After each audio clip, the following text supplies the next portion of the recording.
who might not know Dr. Lewis Baldwin from this show, let's have you give them sort of an overview of your background, education, and experiences. And then we'll get into the issue of the legacy of President Barack Obama. I think you'll have an opportunity to pull a lot of things together, since this is what his 7th year as the president, and he's probably thinking about the same thing that you're probably thinking about this. Let's do it from that perspective. Well, I'm a native of Camden, Alabama, the so-called Alabama Black Belt.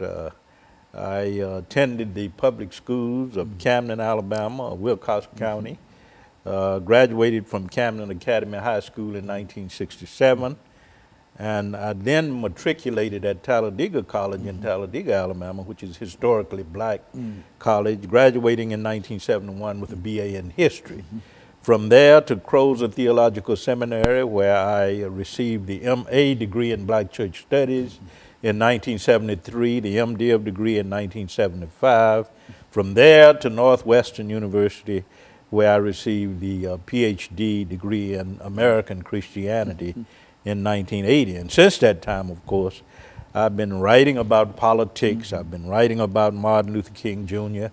I've been writing about black religion and culture. And perhaps, Dr. Baldwin, when you finish this show today, you might also be encouraged to continue your writing career by writing about the legacy of President Barack Obama, because I think that that will be a great legacy, and that's what we anticipate today in terms of you talking about that. Exactly. That's what I want to write about, because I think he is a historic figure, and we need to write about him because he's accomplished so much. He means so much not only to America but to the world. And hopefully we get into a discussion more specifically about his meaning and significance, about his achievements, and about what we might consider to be his legacy now that he's in the last months of his presidency. Very good. And so I tell you, Dr. Baldwin, we've got about 2 minutes before this first segment in. Let's sort of give an overview in terms of some of the things that you'd like to talk about dealing with his presidency. I think we have to see the election of Barack Obama, or Barack Hussein Obama, as the most important historic event of the 21st century. We're in the early part of the 21st century.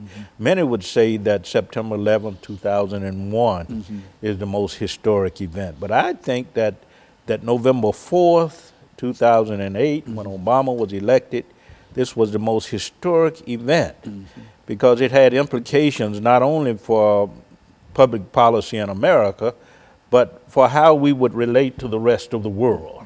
And if you look at the reaction to his election in 2008, there was a lot of pride and jubilation on the part of blacks. If you look around the world at the Arab League, for an example, the European Union, countries in Africa, they saw his election as a new era in international relations, and I think that has proven to be true. Many of us thought when Barack Obama was elected that we were in a post-racial era. Oh, that's what they called it. But that has proven not to be true. Interestingly enough, Dr. Martin Luther King Jr. in 1968, and these are his exact words, he said in 1968 that in 40 years we could have a Negro president. Okay, 2008, Obama is elected.